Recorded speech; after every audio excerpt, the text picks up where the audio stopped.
Ciao ragazzi, in questa ambientazione così cupa e teta, oggi voglio portarvi in una sezione che ho deciso di aprire che chiameremo insieme le recensioni dei prodotti di paglia. In questa sezione troveremo di tutto, troveremo delle cose che non hanno senso di esistere, troveremo delle altre che magari sono carine, troveremo delle cose inutili, imbarazzanti, ridicole. Ma questo non è importante. Perché mi scrivono e me le mandano, ok? E non possono fargli il video, anche se è uno sbattone senza senso e ci guadagno solo 2 euro, ok? Ma devo farlo, ok? Devo farlo. Ormai sono anni che faccio questi video e vuoi dire di no se ti dicono ti regalo questo prodotto, vuoi controllarlo, vuoi vederlo? E allora ragazzi, benvenuti nella sezione dei prodotti di paglia.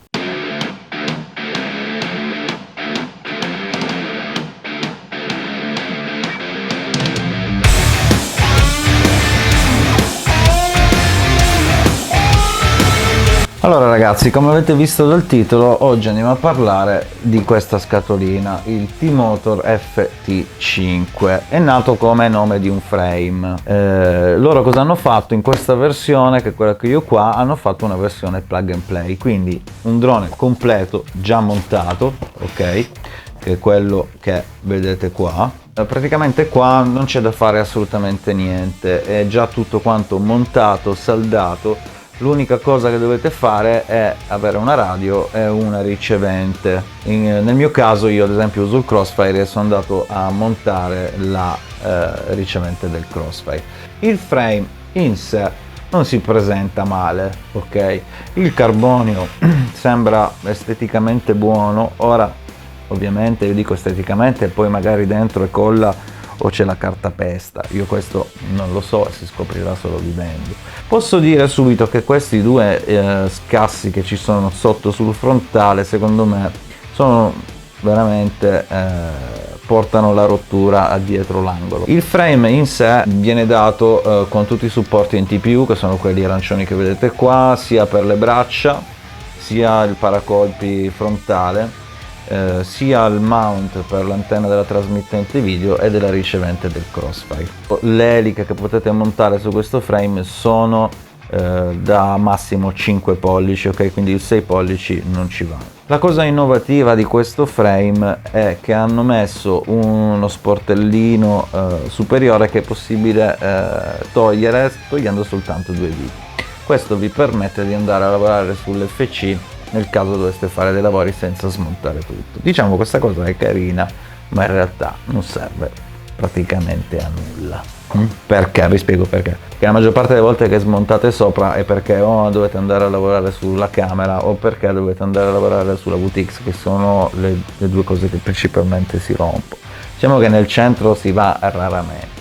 Sulla parte superiore praticamente loro ci forniscono uno strap della T-Motor, abbiamo anche questi gommini, ok, antiscivolo per la batteria. Il cablaggio devo dire è fatto a regola d'arte. L'elettronica è della T-Motor, sia il flight controller che gli ESC, quindi qua andiamo un po' sul sicuro che sono buone, ok?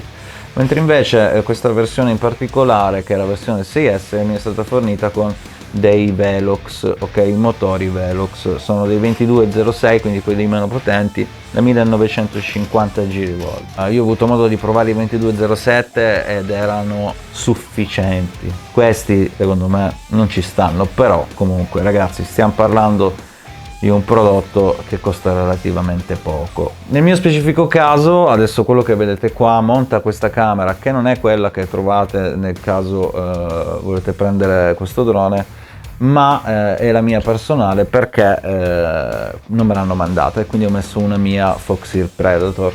Anche la trasmittente video, quella che ho qua, è diversa, è un 200 mW, mentre invece quella che vi danno arriva fino a 800. Direi di andarci a fare un bel girettino per vedere un po' come reagisce allo stick violento.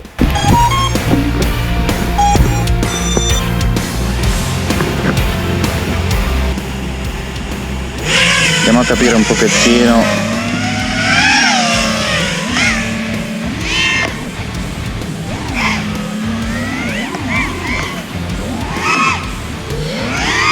allora raga, la prima cosa che si nota è che ovviamente i motori sono dei 2206, quindi non hanno poi così tanto grip, soprattutto quando si frena. Cioè, se io curvo guarda, devo dare quasi full gas, però non è che possiamo aspettarci più di tanto. Sono comunque i Velox, ok?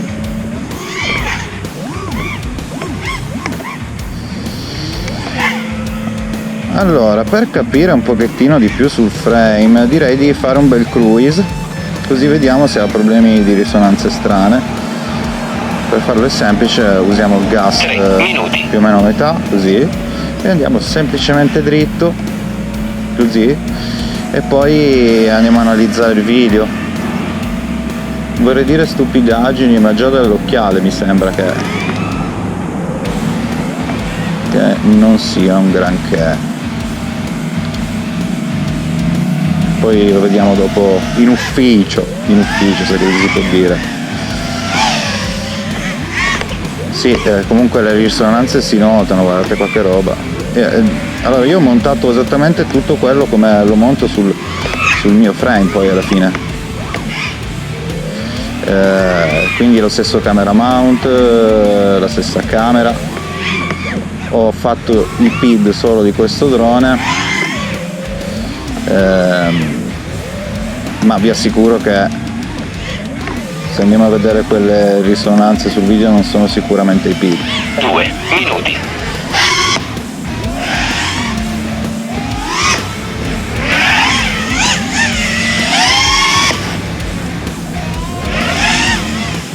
Ok, andiamo a vedere a casa com'è.